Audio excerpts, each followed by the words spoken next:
Assalamualaikum dan selamat pagi guys. Hari ini kami akan membincangkan tentang pencemaran udara dan pencemaran air. Jom. Guys, hari ini kita akan bincangkan tentang pencemaran air. Terdapat 3 punca, iaitu bahan kumbayan domestik, aktiviti perindustrian dan loji sampah.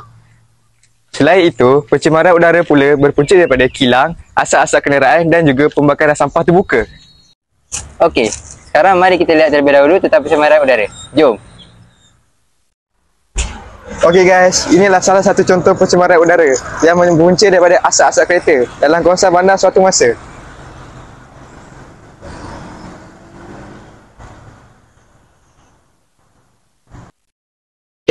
Hai guys, hari ini saya akan tunjukkan contoh-contoh pencemaran udara. Atas, kiri, kanan dan bawah. Mari kita tengok lakonan situasi pencemaran udara pula. Jom.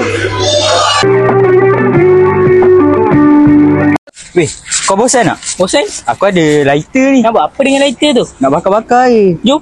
Jom.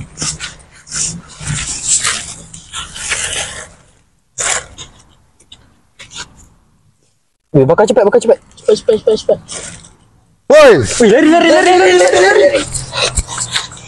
Hei, inilah orang-orang zaman sekarang. Suka sangat buat pembakaran terbuka. Mereka tak tahu tak, mungkin inilah sebabnya punca udara kita tercemar.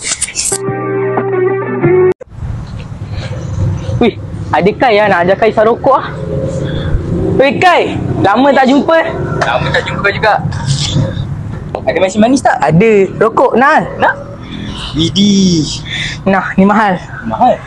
Lah, tak ada bawa lighter. Kau ada lighter tak? Ada. Habis dulu Tapi boleh kisap sini? Boleh. Boleh Tak ada papan tanda pun. Tak ada orang marah? Tak ada. Santai.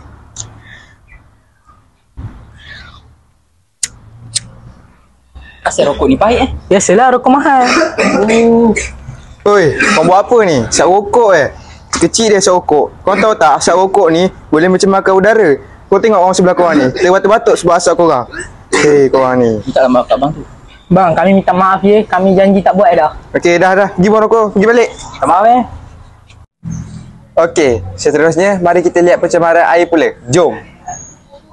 Okey guys, yang ni pula contoh-contoh pencemaran air. Seperti di atas, kiri, bawah dan kanan.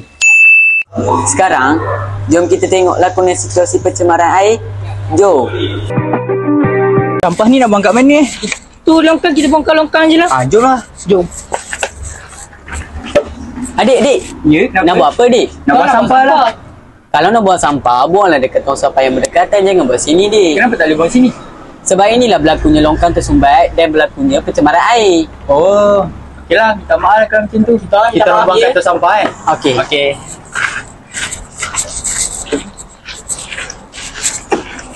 Inilah orang zaman sekarang. Walaupun ada tong sampah di berdekatan, nak juga dia orang buang dekat longkang. Mungkin inilah menyebabkan pencemaran air. Sini. Sorry kacau masak. Kenapa? Mana minyak yang kau suruh buang semalam? Ni kat sini. Saya tolong ambil jap. Wih, banyaknya. Ni nak buang kat mana? Ni buang dekat longkang depan tu. Situ? Ya. Okey. Sekejap, kalau begitu kita ambil nasi. Tak nak masak. Kacau lah bos ni. Nah, Terima kasih. orang tak marah Tak, pergi jangan kacau. Okey. Dik. Ya? Adik nak buat apa tu? Nak buang minyak? Jangan buang kat sini. Kenapa? Kalau adik buang minyak dekat dalam longkang ni akan mengalir ke sungai. Dia akan menyebabkan pencemaran sungai. Oh. Habis tu, saya nak buat apa dengan minyak ni? Daripada adik buang dalam ni, baik adik kumpul minyak ni, adik jual dekat orang yang jual minyak terpakai tu. Okey. Nanti adik dapat menjana pendapatan juga. Saya minta maaf Tak apa. Okey. Lain kali jangan buat dah tau. Okey. Begitulah perbincangan dan lakonan kami tentang pencemaran udara dan air. Jom lah. Jom lah. Bang. Kami minta maaf. Ya. Oh, Tak tak buat apa. jahat. Jangan buat lagi ya. Jangan buat lagi tau. Ya. Sekian dari kami. Bye-bye.